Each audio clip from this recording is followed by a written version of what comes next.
Um, it is pretty crazy. It is still surreal to me, but just locking in, just doing my business. The little things, if that's waking up to make my bed, the little things really do matter, and I feel like that's going to carry on to practice, which carries on to the game day. So I think that will really. Do you learn anything from that a year ago, just going through, preparing for bigger games, maybe preparing that Alabama week? Yeah, I learned, I'm gonna get Bama, whatever say, or the best game. I'm gonna get the best game every single week, and that's how I got to prepare myself, physically and mentally. I'm getting the best out of the teams that we face every single time.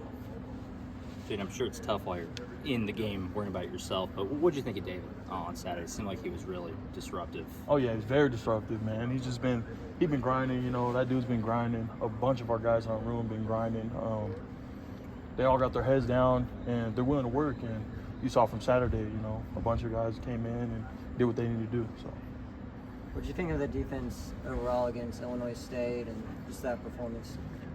We did really well executing, just doing our job. I keep going back to the little things because that's what we preach on the defense, and we saw it out there. Guys just doing their job and doing the little things that helped out overall.